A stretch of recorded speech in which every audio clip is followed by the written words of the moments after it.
បាទសូមគោរពជំរាបសួរពុកម៉ែបងប្អូនជាពិសេសបងប្អូននៅក្នុងក្រុមពុទ្ធជាជីដែនទាំងអស់គ្នាបាទហើយនេះដោយសារអាកាសធាតុនៅខាងក្រៅក៏ភ្លៀងច្រើនហើយខ្ញុំក៏ធ្វើវីដេអូនៅផ្ទះបាទនឹងហើយខ្ញុំ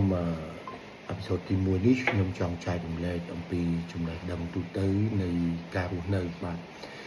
ជាការពិតណាស់កាតព្វកិច្ចនៃការរស់នៅរបស់មនុស្សម្នាក់តែងតែមានកាតព្វកិច្ចនិងគោលដៅហើយនៅពេលដែលយើងមានគោលដៅយើងមានកាតព្វកិច្ច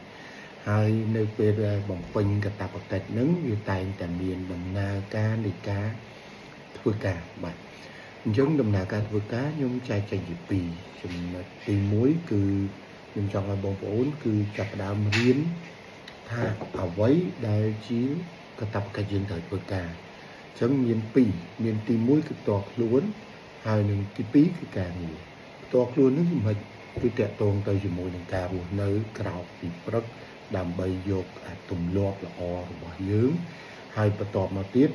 យើងធ្វើឲ្យថែមទៀតអាចថាជាសមាធិឬក៏ជាការហាត់ប្រាណដើម្បីធ្វើយ៉ាងណាឲ្យក្នុងខ្លួនយើងគឺជាល្អគឺផ្លូវចិត្តយើងវាដើរបានល្អនោះបងប្អូននឹងគិតអ្វីចេញនឹងធ្វើអ្វីវាប្រសើរឡើង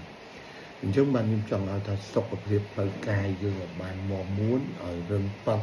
បាទហើយនឹងផ្លូវចិត្តយើងវានឹងតែប្រសើរឡើងបន្ទាប់មកទៀតយើងត្រូវដឹងកាតព្វកិច្ចនៃការងារបំពេញប្រចាំថ្ងៃបាទមានដូចជាផែនការប្រចាំថ្ងៃពេលព្រឹកធ្វើអីពេលថ្ងៃធ្វើអីកាតព្វកិច្ចជាមួយនឹងការងារអ្វីខ្លះកាតព្វកិច្ចជាមួយនឹងគ្រួសារអ្វីខ្លះបាទ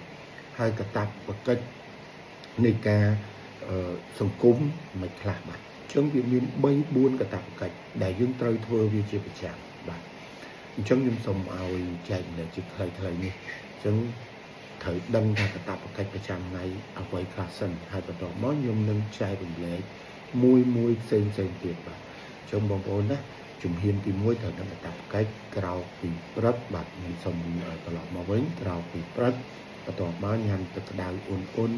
អាចនៅក្នុងផ្ទះយើងឬក៏ក្នុងបន្ទប់របស់យើងបាទហើយបន្ទាប់មកទៀតបាទយើងកាតព្វកិច្ចទី2គឺយើងត្រូវតែហាត់ប្រាណមានលំហាត់ប្រាណធ្វើឲ្យចលនាឈាមយើងបានល្អធ្វើអារម្មណ៍បេះដូងយើងបានល្អបាទធ្វើផ្លូវចិត្តយើងកាន់តែរឹងមាំនៅពេលយើងសុខភាពល្អបន្ទាប់មកកាតព្វកិច្ចប្រចាំថ្ងៃយើងរស់ស៊ីអីយើងធ្វើអ្វីប្រចាំថ្ងៃនេះតើយើងបានធ្វើអ្វីជាប្រយោជន៍ទេតើយើងបានធ្វើអ្វីដែលបំរើឲ្យគោលដៅយើងអត់បន្ទាប់មកទៀតកាតព្វកិច្ចជាមួយគ្រួសារតើយើងបានជូនកូនទៅសាលាឬក៏យើងបានគិតពីការមើលជុំវិញផ្ទះយើងការមើលថែប្រពន្ធកូនបាទឬក៏ការមើលថែក្រុមគ្រួសារយើងបាទកាតព្វកិច្ចទី3កាតព្វកិច្ចសង្គមបាទតើយើងបានជួយសង្គមអីខ្លះនៅយើងបានជួយគិតខ្លះហេយើងចូលរួមចំណែកសង្គមបាទទាំងជាមួយនឹងសាសនាក៏ដូចជាសង្គមបាទហើយបន្ទាប់មកយើងដឹងពី3មុខនេះហើយខ្ញុំនឹងធ្វើវីដេអូបន្តទៀតអញ្ចឹងអេពីសូតទី1នេះគឺកាត់គោលដៅនិងកាតព្វកិច្ចបាទសូមអរគុណ